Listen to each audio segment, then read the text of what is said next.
Thank you for joining Wars of the Rosies as we continue with Part 8, The American Revolutionary Period, from America's Assignment with Destiny by Manly P. Hall. The American Revolutionary Period. No study of the descent of the adept tradition through the Baconian group would be complete without reference to the Life and Adventures of Common Sense, which was allegory. The work appeared anonymously, but is attributed on slight evidence to Herbert Lawrence, a surgeon and apothecary, and an intimate friend of David Garrick. This book was the first to attribute the authorship of the Shakespearean plays to Sir Francis Bacon. But that reference, while the best known, is not by any means the most important fragment of the text. Bacon seems to appear personified under the pseudonym Wisdom. His lordship's departure to Holland is specifically mentioned, and the descent of the Great Plan is traced allegorically from the schools of Greek philosophy through the medieval world to the rise of the Medici, and the account terminates with the crowning of George III as King of England. Beginning on page 224 is the following stimulating remark.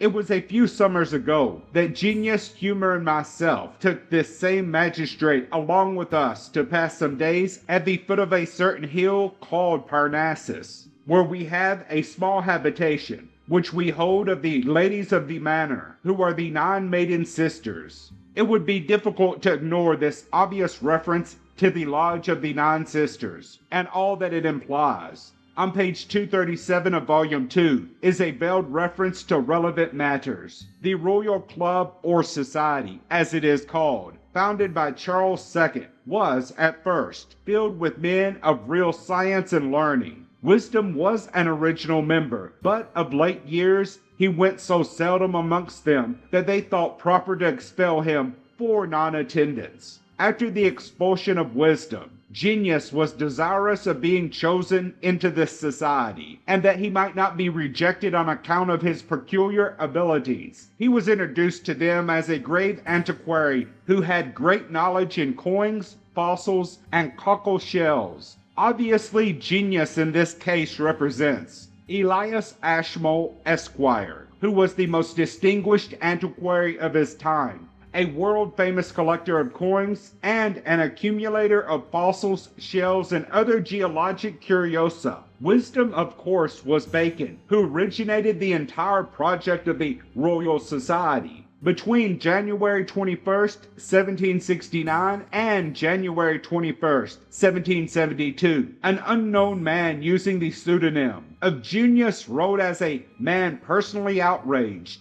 The sins of Parliament weighed heavy upon his soul. He spoke for England, for the American colonies, and for the world. He defended the freedom of the press, attacked taxation without representation, and was a vigorous and belligerent champion of human rights. There can be no doubt that his pen advanced the cause of the American Revolution and created sympathy for the victims of bungling English politicians. It is not remarkable that the letters of Junius gave inspiration and comfort to the cause of American independence. They were widely read in the colonies, and the solid judgment which these letters contained influenced the thinking of Franklin, Jefferson, and Hancock. Both liberty and property are precarious, writes Junius, unless the possessors have a sense and spirit enough to defend them. This is not the language of vanity. If I am a vain man, my gratification lies within a narrow circle. I am the sole depositor of my own secret, and it shall perish with me. Roderick Eagle contributes a curious observation concerning a possible association between Junius and the Baconian group. Eagle wrote that the first person so far recorded to name Bacon as the author of the Shakespeare plays was the Reverend James Wilmot,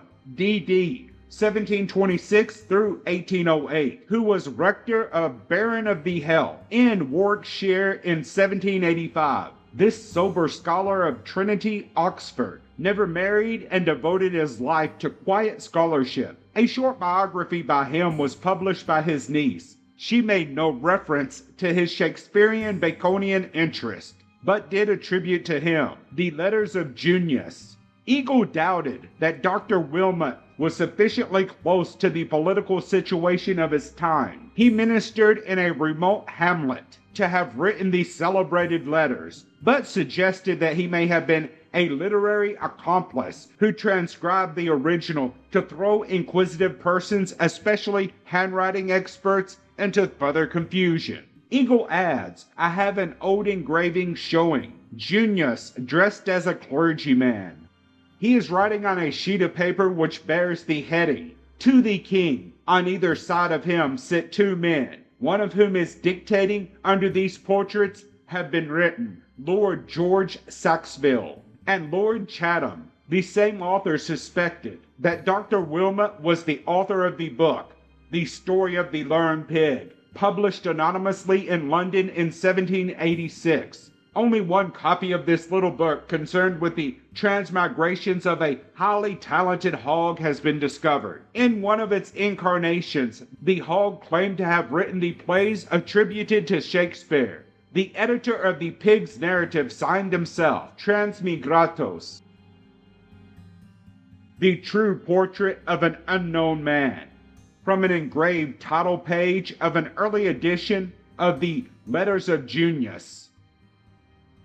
Early editions of the Letters of Junius are ornamented with curious vignettes, which may be described as landmarks of a French secret society. The first edition of certain of Voltaire's writings are similarly adorned. Dr. Wilmot would have been 43 years old when the elusive Lawrence published his Common Sense. Here again, two men, both obscure and contemporary, nourish the same and most singular opinions. It is reported that Dr. Wilmot burned all of his research material without having published any of his findings. The 18th century was less suitable for the perpetuation of secret enterprises than were the 16th and 17th centuries. The cases of Junius, Lawrence, and Transmigratus proved, however, that it was possible to conceal an identity with the assistance of the proper persons. Even during the American Revolutionary period, the public mind was inclined to ignore the mysterious and to accept appearance without question.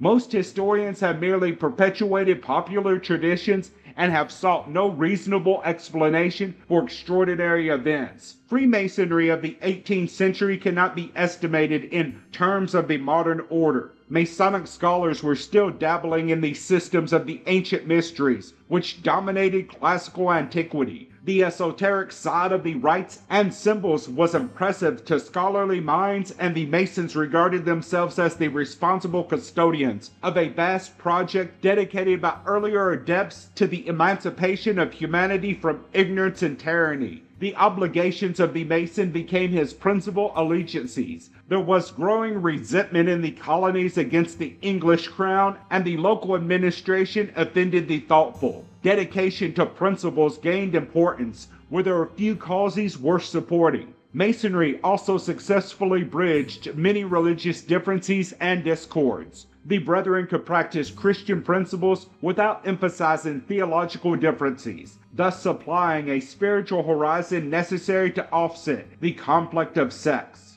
The second half of the 18th century was marked by broad but distinct circulation of philosophical knowledge, what Bacon had called experiments of light and experiments of comfort, gained fashionable support. The sentiments of the French people were appropriately touched when Dr. Benjamin Franklin and Voltaire embraced each other with fraternal tenderness on the floor of the Lodge of the Nine Sisters. It was only natural that under Franklin's guidance this lodge should have enlarged its scope to become a venerable university of world political philosophy. The Lodge of Nine Sisters, guided by the impressive scholarship of Court de Gibelin, was the most philosophical, mystical, and esoteric of the French lodges. Its membership included such extremes as Prince Charles de Raat and Monsieur Danton. Lafayette was, of course, involved, and in 1785 the Marquis also joined the Egyptian masonry of Cagliostro and proclaimed his absolute confidence in the Grand Copt. When Anton Mesmer arrived from Vienna with his theories of animal magnetism, Lafayette was one of his first customers. Speaking of John Paul Jones, the American naval hero, Gerald W. Johnson notes, as he was a Mason, the famous Lodge of the Nine Sisters, which counted among its membership Voltaire, Helvetius the philosopher, and Houdon the sculptor, invited him to attend to be eulogized. Jean-Antoine Houdon has been described as affected by the romantic frenzy of the times. His artistic accomplishments included portraits of George Washington and the Count de Cagliostro. Dr. Benjamin Franklin was not only a devout Quaker, but also a most astute diplomat. Among Franklin's outstanding virtues was discretion, a quality indispensable to a statesman. It is extremely difficult to trace Franklin's associations with secret societies, although such are known to have existed. In his extensive autobiography, there is not even mention of his membership in a Masonic order, although he was active in the fraternity and published an edition of Anderson's Constitutions. During his travels in England and on the continent, Franklin contacted many prominent liberals and was received by them with marks of esteem and fraternity. He was present in the Lodge of the Nine Sisters during the elaborate memorial services for Voltaire. At the time of the peace negotiations in France, the doctor was attended by Lafayette. The details of Franklin's Masonic connections have been drawn largely from contemporary correspondence. He was duly elected Master of the Masons of Philadelphia and was regarded as the first Grand Master of Pennsylvania, possibly by authority derived from the Grand Lodge at London. The esteemed doctor was much given to secret assemblies. He contemplated the foundation of a club to be called the Society of the Free and Easy, which was to be devoted to moral and ethical instructions for those who intended later to associate themselves with Freemasonry. With several young men, he was active in organizing a group called the Junto. The rules governing this society were later incorporated into the Philosophical Society of Philadelphia. Those aware of Franklin's connection with secret fraternities will find the following quotation of interest.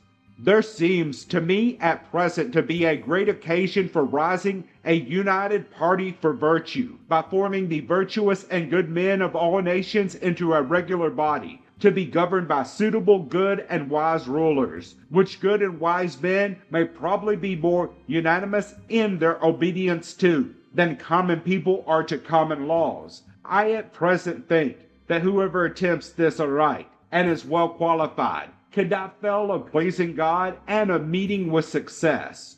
Mutual interest in curiosa and antiquities is said to have inspired the friendship between Franklin and Sir Hans Sloane, president of the Royal Society. Franklin also knew Sir William Herschel and was popular in England in spite of the Revolutionary War. George III consoled himself over the loss of the American colonies because Herschel had recently named a planet in his honor. Franklin was acquainted with Mesmer and Cagliostro, but there is no evidence that he ever met Rousseau. This celebrated French philosopher was living in strict retirement, but he received a copy of Franklin's Liturgy for a New Religion with pleasure. Franklin, equally polite, commended the influence of Rousseau's philosophy not only upon the European mind, but also among the American colonies. Franklin was in contact with certain obscure gentlemen in the colonies, who took no obvious action in the formation of the American government, but were secretly advocating the cause. The Philadelphia printer acted as confidential agent for this group on numerous occasions. He traveled about visiting here and there and delivered messages and reports to interested parties. He was close to the ear of Thomas Jefferson, whose attainments were also highly diversified. It is regrettable that most of Jefferson's library and papers were destroyed when the British Army sacked Washington in the War of 1812. Franklin was a link between the European secret societies and the American democratic experiment. The following incident is indicative of this association. Robert Allen Campbell, in his curious and rare work, Our Flag, described a meeting which took place in Cambridge, Massachusetts in the fall of 1775. a committee had been appointed to consider a design for a colonial flag. The committee men were entertained in the home of a patriotic citizen, at that time a gentleman, whose name was not once mentioned in the reports of the meeting, but was always referred to as the professor, was a guest in the house. He later shared his apartment with Dr. Franklin. The professor was apparently in the prime of life, but referred casually to historical events of the previous century, as though he had been present at the time. He carried with him an iron-bound chest, filled with rare books and ancient manuscripts. It was noted as remarkable that he was a vegetarian. The professor was introduced to the committee men, Messrs. Lynch and Harrison and General Washington,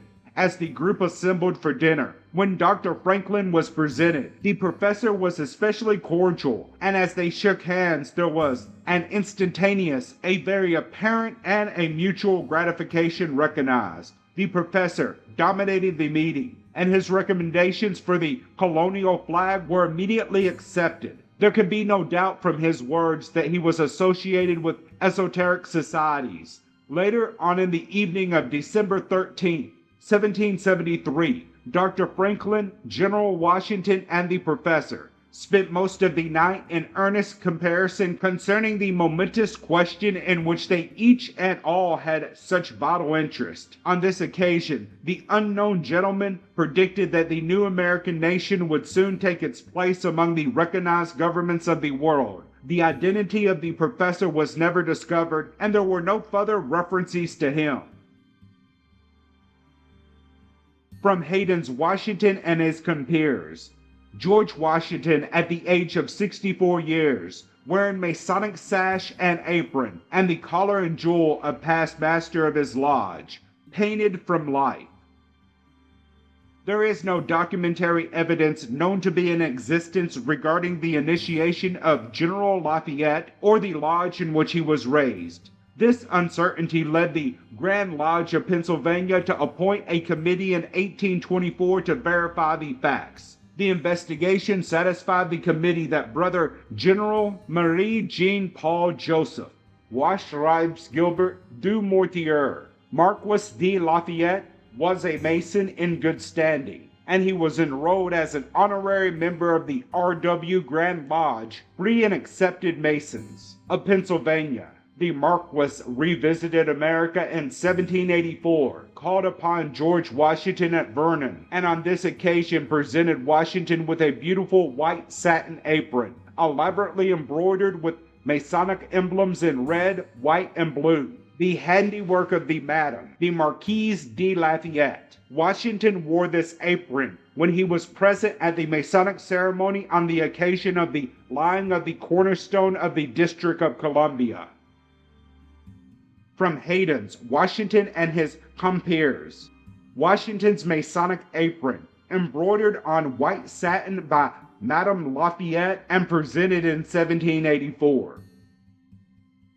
In 1782, on June 24th, Lafayette was received into the following lodge in Paris, with the honors properly rendered the Masons on the higher grade. The register containing this report covered the period of 1775 through 1789, and included such signatures as La Rochefoucauld, Rousseau, and Saint-Germain. Lafayette was on terms of some intimacy with the Comte de Saint-Germain, and while the Comte considered the young Marquis a rather impetuous youth, they were of one mind on larger issues. Lafayette is a direct link between the political societies of France and the young American government. The Philosophist, Madras, October 1883. The editor, probably H.P. Blavatsky, commented on an article, Adepts in Politics.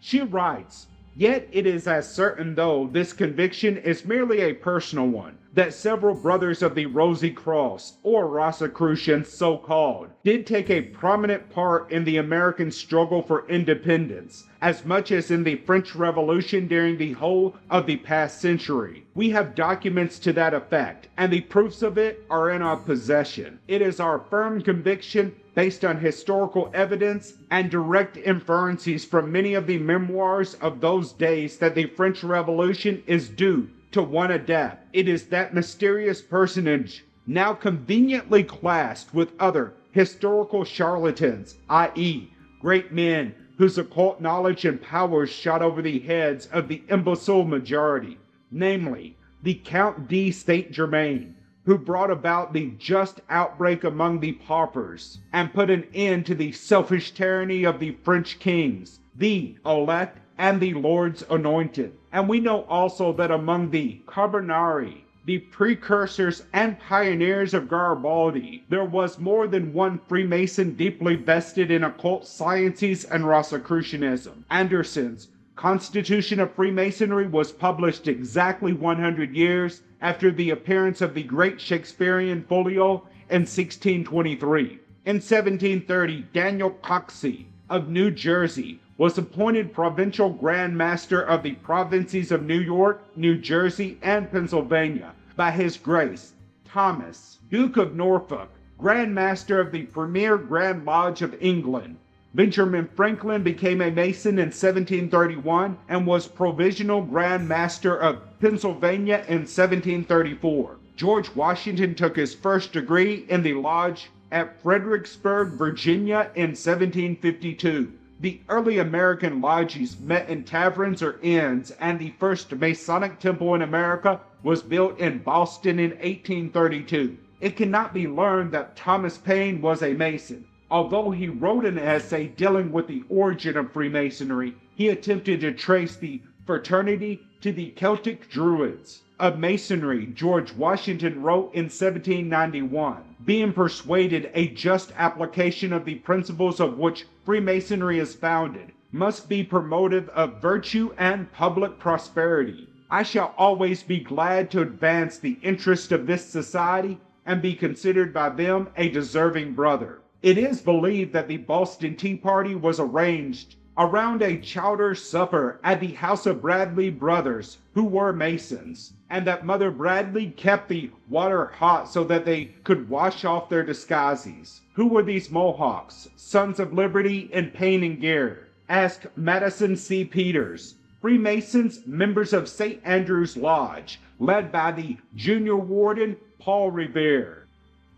As the relations between the colonies become more strained, it was inevitable that the lodge rooms should become council chambers, where, protected by obligations of secrecy, men could freely discuss matters which could not publicly be promulgated. Here also they could learn that they had staunch supporting brethren in England and on the continent. Freemasons among the leaders in the American cause against England included Putnam, Montgomery, Wayne, Sullivan, Revere, Lafayette, Kosciuszko, Baron de Kalb, and Count Pulaski. Robert Morris is also mentioned.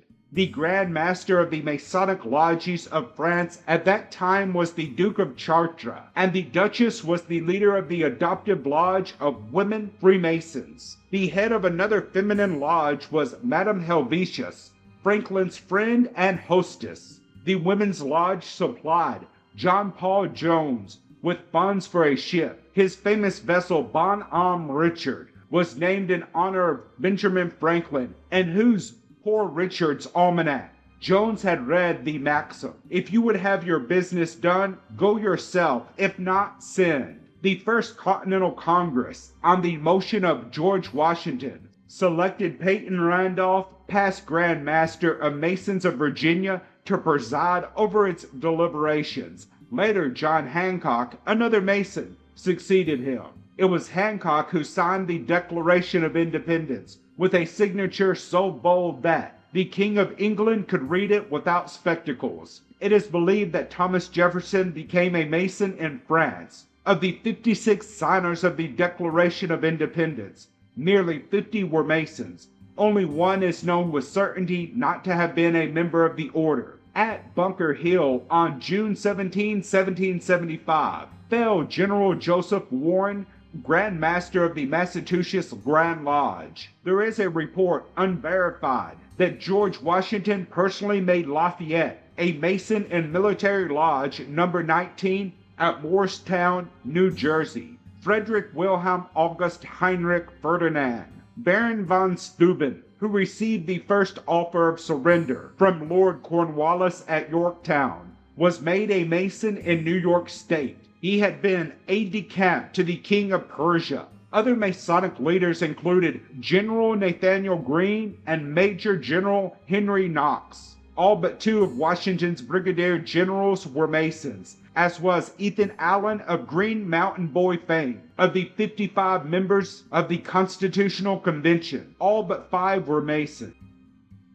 Thank you for watching, and please don't forget to share, like, subscribe, and comment, and if you can, please consider donating to Wars of the Rosies. Links to PayPal and Patreon are in the description. Thank you so very much.